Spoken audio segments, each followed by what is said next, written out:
Welcome back. We were talking about India democracy, a state of minorities, and how it is being fairly or unfairly dealt with. There are a lot of Muslims, there are a lot of Christians, and there are a lot of Buddhists, I think, in India. There's a caste system, very rigid caste system, and probably very effective and operative caste system in India. How do you think the Indian system can fairly treat the people who are in different castes, as they belong to different castes, and also be democratic? Well, they have the right to vote. Yep. So democracy works in that way.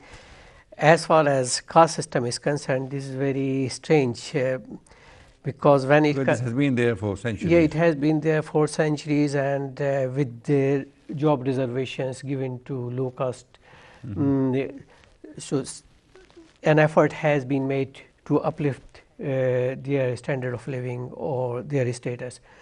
But overall, it is so deep-rooted. Even today, if you go to villages, small towns, you can see they live in the outskirts of localities. Yep. They're not part of the society. They are not part of the society, and also all sort of menial works is done by them. We're talking about Dalits. Yes. In politically they are called Dalits, but it's a very wide thing. Many low caste section come under it. Called in literature the untouchables? Yes, the untouchables. And you will be surprised, it is not only in India, even in this country, it is very deep rooted. A Dalit activist told me that in factories in this country, you have separate tabs for high caste and low caste, separate eating places, and kitchens, and there is a lot of discrimination against them. There is a campaign going on to make caste illegal in this country, but interestingly, a group, the activists belonging to high caste, they are campaigning and lobbying the MPs not to let it happen. Right. They want to keep it intact. There have been debates, and a government is doing a referendum on this, whether it should be implemented or not. Yes. But when you have a Rajya Sabha, House of Lords, and Lok Sabha, Commons, see, you have established the foundation of caste system or probably inequality, see.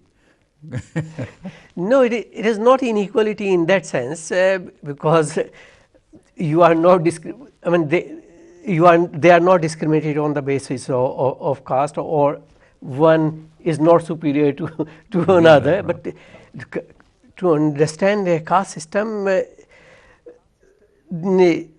you have to see the weights. For example, there is a famous shlok from Brahmana, Dhol Gawar Shudra Pashunari Ye Sab Hai Taran Ke Adhikari. That means a drum, a woman, and an untouchable, they all deserve beating. So this is the system. This is a society. Even today, these day in, day out, we hear such things about Islam. You see, that Muslims beat their wives. See, but you just said that the Dhol women and the untouchables deserve beating. Yeah, this is what. This is from Ramayana. So it is very discriminating and very dehumanizing. Even today, you read news that a Dalit tried to go in a temple and he was not allowed. No intermarriages are allowed. Intermarriage is out of question. If a Dalit is not allowed in a temple, Right. intermarriages is Do just... they have their own temples? Yes, they have their own temples. Their own Pandit? Yes. It's not a Brahmin who goes there. A Dalit Pandit. Well, Let's come back to our main thrust, to see the Muslims in India. Muslims, what are their expectations, demands, and obviously frustrations? I mean, politics aside, how well they are represented in education, in government services. Like, I know there have been very cosmetic improvement that India has had so many Muslim presidents, you see. But if they had employed 100,000 clerks, that would have done more good to the Muslim community. in India, perhaps it is easier for a Muslim to become a president than to become a police constable. So this is a state of affairs, and because all after Independence Congress came at the helm of affairs, even in Congress, although it was a secular party, largely secular, in it there were people who had soft Hindutva attitude, and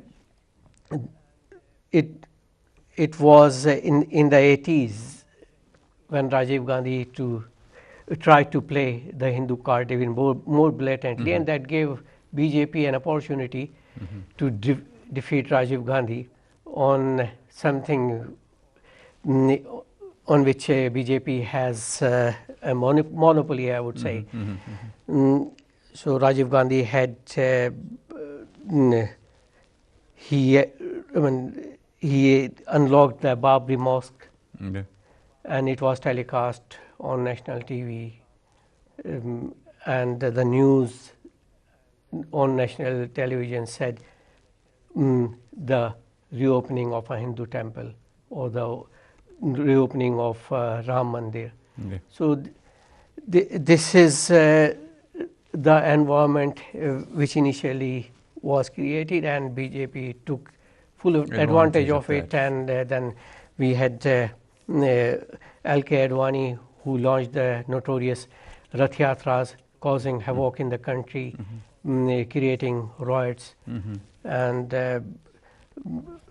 anywhere he went, he made fiery speeches against Muslims, or Muslims in particular, minorities in general.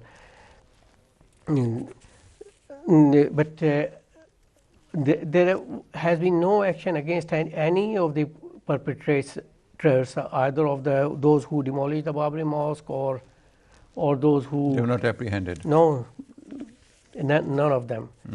What is the situation on Babri Mosque right now? For all practical purposes, it is a temple now. A temple is it being used? It is being used. Full preparations are being made for the construction of a temple. There is no section of that place be earmarked for a mosque? No, there isn't. Is there another, very close by, a mosque was built or something, I heard? No. Sorry? Very close by to that Ram Mandir, the original place of Babri Mosque. It was court's judgment in which they suggested that a section should be given to a mosque for the construction of the mosque. But again, the issue has gone to the Supreme Court. Yes. So anything that goes to court, you can rest assured that for another 20-30 years the result will not be out. No, I don't think it will be the same in this case. Probably a judgment will come soon, especially when we have a government, BJP government in power. You're not expecting positive results, is it? No, definitely not. What are the I know, I mean, it's a general percentage of Muslims in politics. I mean, I know that generally it was at one time, it was thought that Congress was the savior of Muslims. It was thought like that because Congress was the party that was in the limelight during the partition struggle, see.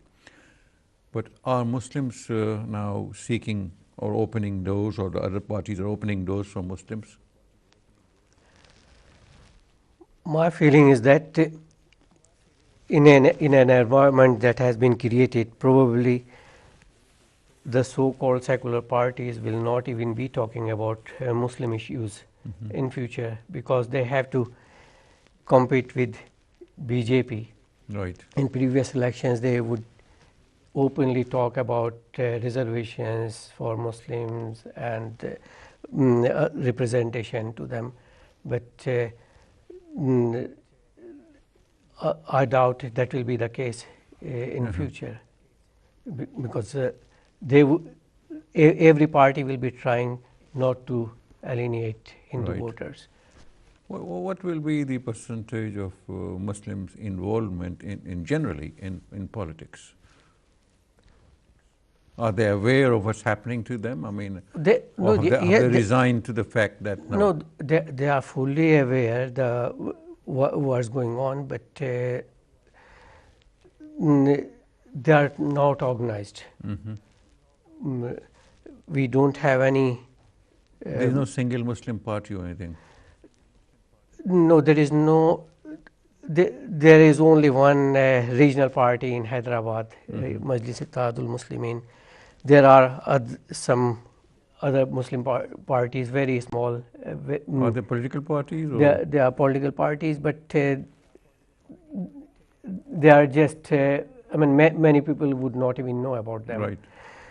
And it is not, as a matter of fact, it is not desirable, because it will only polarize the situation even further. Because in a country where you don't have any part where you have the concentration of Muslims, it's unthinkable to win. Give me an idea of which part of India can claim to be highly concentrated by Muslims. Kashmir. Kashmir, see. And you see the situation. And you see the situation. Yes, the less we say, the better it is. You have written so many articles, and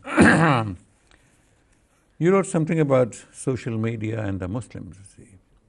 And today the buzzword is social media. A lot of people don't understand that this can be very powerful tool in the hands of some who do not understand, and they can do damage to themselves and the community, see. So what is your taking on social media and the Muslims? Well, this is a very effective tool, and it needs to be used very sensibly and with a great sense of responsibility. Unfortunately, what is happening, and it is not only about Muslims, everyone is using it in a very irresponsible manner. Irresponsible. Very irresponsible, and anything they come across, they just post it without distribute it and publish it on their Facebooks without even checking whether right or wrong, or whether it can be true. And for example, someone posted on Facebook a mosque probably in Nepal, in which they claimed that a minaret had fallen, and a huge chunk of it, and the people did not know how to put it back, and then all of a sudden a cloud appears and people are reciting Ayat Karima, and that fallen part lifts up and goes to... Okay, sir, we have to take a break. When we come back, we'll definitely go to that topic. Thank you for being with us, and we'll be back soon after this short break. Thank you.